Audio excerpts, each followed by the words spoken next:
How Walmart Created a Brave New World of Business by Nelson Lichtenstein. Imagine a single company so powerful it reshapes the global economy, rewrites the rules of work, and changes the way we shop forever. Welcome to the world of Walmart. In the retail revolution, how Walmart created a brave new world of business. Historian Nelson Lichtenstein takes us on a riveting journey through the rise of this retail giant, revealing how a small store in rural Arkansas became the world's largest corporation, and what that means for all of us. Picture yourself walking through the aisles of a Walmart supercenter, the fluorescent lights buzzing overhead, the shelves stacked with everything from toothpaste to televisions, all at prices that seem too good to be true. But behind those low prices lies a story of innovation, ambition, and controversy, a story that Lichtenstein unravels with the skill of a master storyteller, blending history, economics, and sociology to show how Walmart didn't just sell goods, it sold a new way of life. As we dive into this tale, we'll explore the genius of Sam Walton, the cultural roots of Walmart's success, the technological wizardry that made it unstoppable, and the human cost of its relentless pursuit of profit.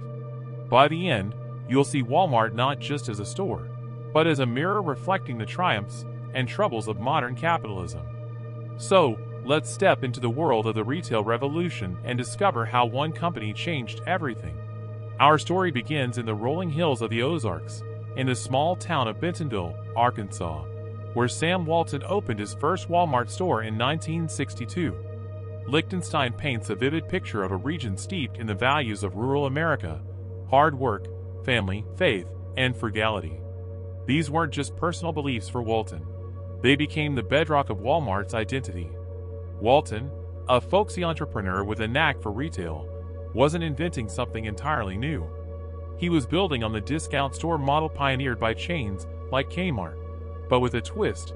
He believed that low prices could drive massive sales, even in small towns ignored by bigger retailers. Walton's vision was simple but revolutionary: offer everyday low prices to everyone, everywhere, and make shopping an experience that felt accessible and democratic.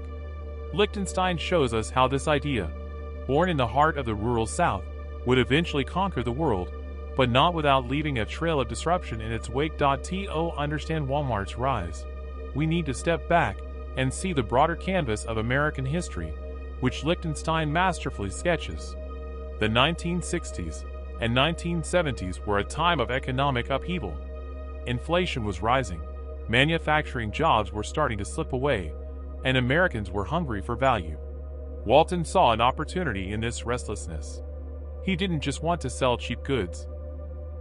He wanted to create a system that made cheapness possible on an unprecedented scale.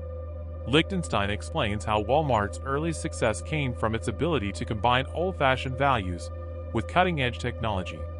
Walton embraced innovations like barcodes and satellite communications, which allowed Walmart to track inventory with pinpoint accuracy and move goods faster than its competitors. By the 1980s, Walmart wasn't just a chain of stores, it was a logistical juggernaut, a company that could stock its shelves with products from around the globe while keeping costs razor-thin. But what made Walmart truly unique, Lichtenstein argues, was its deep connection to the cultural and religious values of Bible Belt America. The Ozarks, where Walmart was born, was a region shaped by evangelical Christianity, with a strong emphasis on family, community, and traditional gender roles. Walton wove these values into Walmart's corporate culture. Employees, called associates, were encouraged to see themselves as part of a family, working together for a greater purpose. Store managers were given pep talks that felt like revival meetings, complete with cheers and chants. Lichtenstein doesn't shy away from the contradictions here. While Walmart preached family values, its labor practices often put profits over people.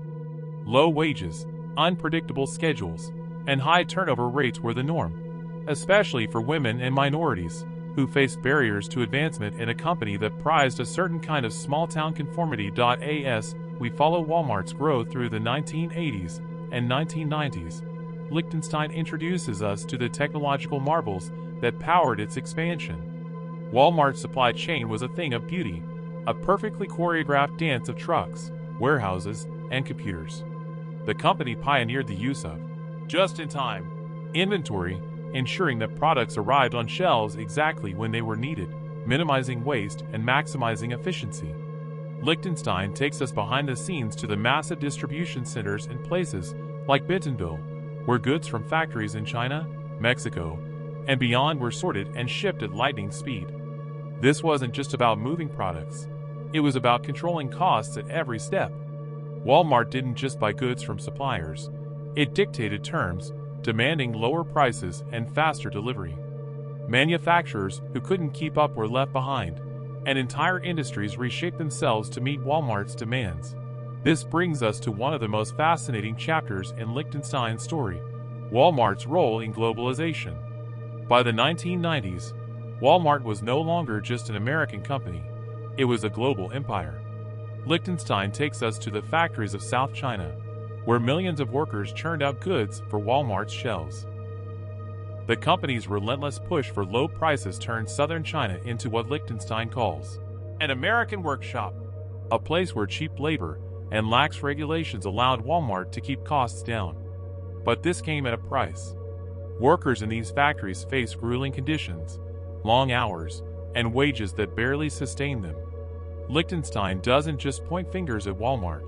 He shows how the company's model was part of a larger shift in the global economy, fueled by deregulatory policies and free trade agreements championed by leaders like Ronald Reagan. Walmart didn't create globalization, but it perfected it, turning the world into a giant supply chain with Bentonville at its heart. Back in the United States, Walmart's growth was transforming the retail landscape. By the early 2000s, it was the world's largest company, employing 2 million people and operating 6,000 stores, doing more business than Target, Home Depot, Sears, Safeway, and Kroger combined. Lichtenstein paints a staggering picture of Walmart's dominance. It accounted for 10% of all retail sales in the U.S. and handled 20% of the nation's grocery business. But this success came with a dark side. Small-town mom-and-pop stores couldn't compete with Walmart's prices and were driven out of business, leaving main streets across America hollowed out. Lichtenstein tells the story of communities that welcomed Walmart for its jobs and low prices, only to find that those jobs paid poorly, and the savings came at the cost of local economies. One of the most compelling threads in the retail revolution is Lichtenstein's exploration of Walmart's labor practices. The company's mantra, "Everyday low prices," was built on a foundation of low wages and minimal benefits. Associates, many of them women, earned salaries that often left them below the poverty line. Lichtenstein shares stories of workers who loved the sense of community at Walmart but struggled to afford healthcare or housing. The company was fiercely anti-union, using aggressive tactics to prevent workers from organizing. Lichtenstein recounts how Walmart closed stores rather than allow unions to gain a foothold, sending a chilling message to employees. This wasn't just about keeping costs down, it was about control. Walmart wanted a workforce that was flexible, loyal, and unlikely to challenge the status quo. Lichtenstein also dives into the political impact of Walmart's rise. The company's success, he argues, pushed American politics to the right. Walmart's leaders were vocal supporters of Republican policies, particularly those that favored deregulation and free trade. The company's low-wage model put pressure on competitors to cut costs, driving down wages across the retail sector. Lichtenstein shows how Walmart became a symbol of a new economic order, one where corporate power trumped labor rights and consumer savings came at the expense of worker security. This wasn't just a business strategy. It was a worldview, one that celebrated efficiency and profit above all else. Walmart's influence extended to Washington, D.C., where its lobbying efforts helped shape policies that favored big business. But the retail revolution isn't just a story of triumph and exploitation. It's also a story of resistance. Lichtenstein introduces us to the activists, workers, and communities who began to push back against Walmart's dominance. In the early 2000s, labor unions and advocacy groups launched campaigns to highlight the company's labor practices, organizing protests and lawsuits. Local governments in places like Chicago and Los Angeles fought to keep Walmart out, worried about its impact on wages and small businesses. Lichtenstein sees these efforts as the beginning of a day of reckoning. For Walmart, a moment when the company's model would face serious challenges. He points to growing public awareness of issues like income inequality and sweatshop labor, which put pressure on Walmart to reform. By the late 2000s, the company was experimenting with initiatives like sustainability programs and higher wages in some stores. Though Lichtenstein is skeptical about how deep these changes are as we near the end of our journey through the retail revolution, Lichtenstein zooms out to reflect on what Walmart's story tells us about capitalism itself. Walmart, he argues, is both a product and a driver of the modern economy. Its innovations in logistics and technology have made goods more affordable than ever, but at a cost that's harder to quantify: lost jobs, weakened communities, and a race to the bottom in wages. Lichtenstein doesn't demonize Walmart. He's too careful a historian for that. Instead, he presents it as a case study in the trade-offs of consumer capitalism. Yes, Walmart offers low prices, but those prices only cover 20% of what we buy, things like groceries and clothes. The other 80%, healthcare, housing, education, remains out of reach for many of Walmart's workers, who are trapped in a cycle of low wages and economic insecurity. Lichtenstein's writing is at its best when he connects the dots between Walmart's practices and the broader forces shaping our world. He shows how the company's rise was tied to the decline of American manufacturing, as factories moved overseas to meet Walmart's demand for cheap goods. He explores how Walmart's emphasis on efficiency has influenced other industries, from fast food to tech, creating a template for the gig economy. And he wrestles with the paradox of Walmart's cultural influence, how a company rooted in small-town values became a global behemoth that often undermined those same values.